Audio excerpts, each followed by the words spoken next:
All right? Okay, so going back to when did you determine, any one of us here, I'm assuming most of us here in the room are probably pretty familiar with what goes on the FIBOR, the Euro US dollar, on a regular basis. So at what point did you say this market was heading down? Well, for those of you that are familiar with clock angle readings, okay, and have heard me talk about them, here's the easiest way to look at what I'm saying here. So I'm going to go ahead and draw kind of a mock clock here. Imagine this to be your 12 and 6 o'clock, okay?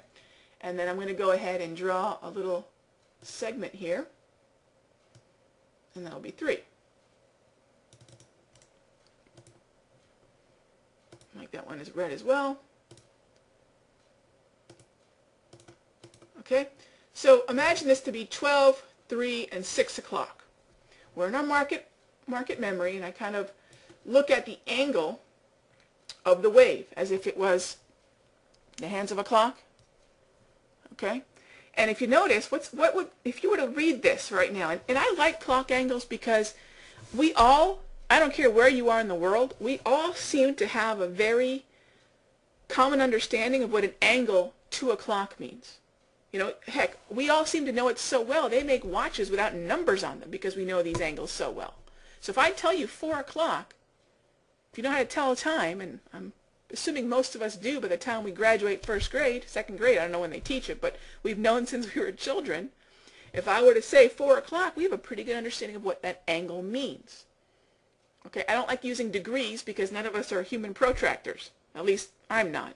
But I think the familiarity with 12, 1, 2, 3, 4, 5, 6 is such that even without this 12, 3, and 6 for comparison, most of us could look at this and go, wow, if that was a clock, I'd say that's pointing at 5 o'clock. Would you all agree?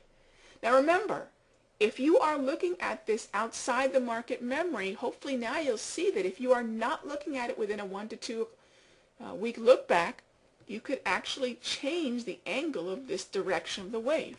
So that's why it's so important to take that, what I call a clock angle reading, within this view, the look back view. Okay? So this is how you basically begin.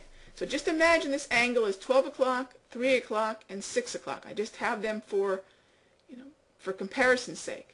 Okay? And like I said, I don't even think we really even need it, but if you were to imagine these 3 lines moving down, what time are they pointing at? Okay? 12 meaning, up, 3 here, and 6 here. Don't overcomplicate this. Okay? What angle is this? 5 o'clock. Does everyone agree with me? It's certainly not 6. I don't think it's shallow enough for 4. This would be 5 o'clock. Now, when can we determine that this market started moving at 5 o'clock? If I just go a little bit at a time from the right edge, when can we say this started moving at 5 o'clock? Or actually, a downtrend, a markdown cycle, is 4 to 6. So really, you're not looking specifically for 5. You're looking for this angle that we could call 4 to 6 o'clock. So when did this thing started moving at 4 to 6 o'clock? And there's no right or wrong here. I think that basically, as I move it over, just kind of look at the price actions. I'm moving it over, and kind of decide for yourself when you felt the prices were moving basically between 4 and 6 o'clock.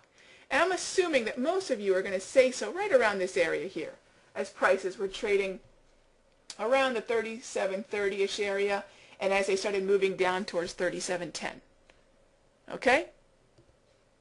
I'd say mostly around there. I'd say most of you probably are saying, yeah, that's 4 to 6. Most definitely by now, right? That's when we took a sharp angle towards 5, and that's when we took that really sharp dip below 3,700, and I'd say it was pretty obvious by then. But do you see the value in being able to make that assessment a little further up the price chart here, a little further up our price axis, making that determination that before the sharp rally and the sharp sell-off, and everybody knows it, there's a huge advantage to be able to determine that the sentiment is down. How do I know the sentiment is down?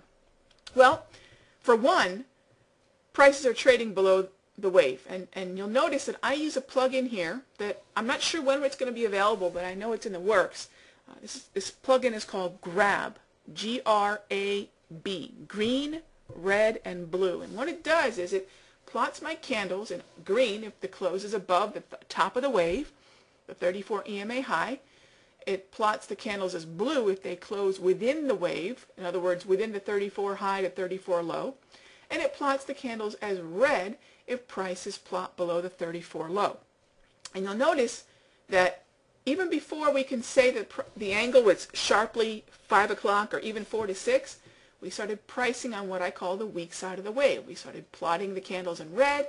Prices are below the 34 EMA low.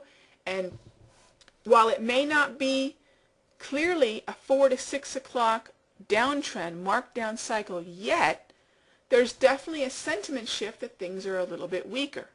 Does everybody follow me so far? Okay, so do you need the grab, by the way? You absolutely don't, because the 3 lines of the wave, which is the main part of this discussion we're having, can absolutely be loaded up just by going into insert indicators and putting in the 3 moving averages. So please remember that. You don't need grab, although I do love the visual that it gives us. You don't need it. You just need the 3 moving averages of the wave. Okay? So we've talked about the wave, we've talked about market look back, we've talked about the angle here and how to take the angle. There's basically 4 angles you need to be familiar with. We just talked about the 4 to 6 o'clock. That's a downtrend. What about an uptrend? Let's slide this back here. This angle right here was when the market was heading up higher. And this cycle would be called a markup or an uptrend. And we assess this from, again, within the wave, from using the wave from within the market look back. That on this chart here, the 30-minute, that 1 to 2 week look back, or market memory. The angle that we're looking for an uptrend is 12 to 2. So when the market's moving up higher, 12 to 2, that's a markup. It could be very sharply higher, again, kind of edging towards 12. It could be a little bit shallower, edging towards 2, but it's 12 to 2. That's an uptrend, like what you see right here. Okay? So a mark down or a downtrend is 4 to 6. A mark up or an uptrend is 12 to 2. And again, I know I'm saying it over and over again, but you must take it within the market memory. By the way, the time frames that I keep an eye on are the 15, the 30, the 60, the 4-hour, and the daily. Those are the time frames that I watch for the pairs that I trade. Let me give you the market memory, and let's just kind of move over to the 15-minute chart. The 15-minute chart market memory is 3 to 5 days. Okay? 3 to 5 days. Real simple. You want to take your assessment of the angle of the wave. You want to take your assessment of the current and past trends, notable highs and lows. If you're going to draw trend lines, do it from within this 3 to 5 day look for the 15-minute chart. If you're looking for Fibonacci or things like that. Again, most of my charting analysis is done within the market look back, that market memory. Once I've done all that, then I'm free to expand out of it and do whatever I want to my view. But my analysis must be done in the look back. The 30-minute we talked about, 1 to 2 weeks. The 1-hour chart is 2 weeks. Now remember, I absolutely know that there will be times when you cannot get exactly 2 weeks or 3 days or whatever the market memory is for a particular time frame. Try to get as close as you can. Okay? If you're going to be a little bit over or under, I'd rather you be a little bit over. So if the market memory on a 60-minute chart for your view keeps sliding closer to 3 weeks, I'd rather you have 3 weeks than, for example, 10 days for a 2-week look back.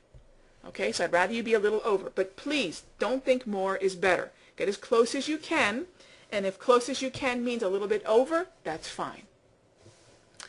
So, one hour chart, 60-minute charts is 2 weeks. The 4-hour chart is 4 to 6 weeks. So you need about a month to a month and a half. And finally, the daily chart is 52 weeks or 1 year. Okay, so you want to squeeze in basically 1 year of look back.